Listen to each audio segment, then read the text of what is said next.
Happy Pongal అండి, happy Pongal, happy Sankranti, happy Holi, happy Om Shakti ఓం.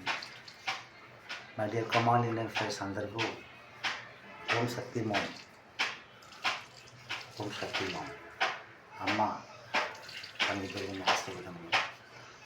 కుసిలో మనం అందరము ముందుకు వెళ్ళాలి. ఆ కుసి మనలో రావాలంటే మన ఎన్నిటైం ఎనివే ఇరుగు పొరుగు ఇంటా బయట అమ్మ నాన్న అక్క చెల్లెలు అత్త మామ నాన్నమ్మ అమ్మమ్మ అందరితో మన సత్యం మాట్లాడుకుంటూ ముందుకు వెళ్తే మనకు ఆటోమేటిక్ మన ఖుషి ఆనందం మనలో వచ్చేస్తుంది. ఇది ఈ సత్యం అన్నమాట.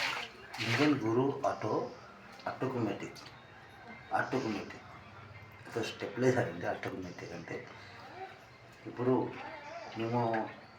నేను ఒడిశా పూరిలో వెంటపట్లో కొనార్క్ టీవీ వీసీపీ తగిలించేవాడిని, అతికిచ్చేవాడిని. అప్పుడు వోల్టేజ్ కోసమని, అంటే ఆ కరెంట్ వోల్టేజ్ కోసమని స్టెబిలైజర్ తగిలించేవాడిని. అది ఎంతకి వోల్టేజ్ మనం లాక్కోవాలంటే అంతే అవుతుంది అన్నమాట. అది బటన్ తిప్పితే ఎక్కువైతే అది కట్ అయిపోతుంది అన్నమాట. అది ఆటోమేటిక్. అంటే మనము అర్థం చేసుకోవాల్సింది ఏంటంటే, మనం ఈ తలకాయ ఎంతకి పగిడి అంతకి ఎక్కువ మనం చుట్టామంటే మనకు తలపోటు వస్తుంది, మనం భరించలేము. అంటే మనం ఎంతకున్నామో అంతవరకు ఉండాలి. అది మిక్కి వెళ్ళామంటే మనకు తలనొప్పు చింతపండు అయిపోతాం. ఇది సత్యమైన మాటలండి. నా నిజ జీవితంలో నేను చేసిన పనులు, నా అంతరంగ మాటలు, మా కుటుంబ మాటలు, ఈ భారతదేశం మాటలు, స్వరములో ఉన్న మాటలు, ఆ మాటలే శాంతి సేవనాయ రూప దర్శనము, ఆ మాటలే ఆ జేసు మహారాజు కల్వరి సినిమాలు 3 మంచోడు దమ్ముడు ప్రభు, ఆ మాటలే షిరిడి సత్య సాయిబాబా 786. ఎస్, ఆ మాటలే.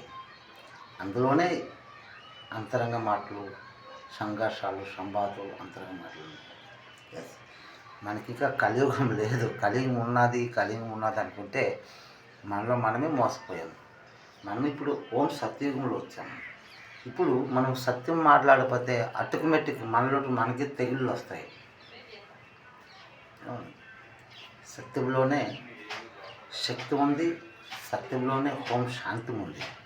నువ్వు సత్యం మాట్లాడిపోతే నీలో శక్తి రాదు, నీలో శాంతి కూడా ఉండదు. ఇది జయ జగన్నాథం మొన్న మనసులో ఉన్న మాట.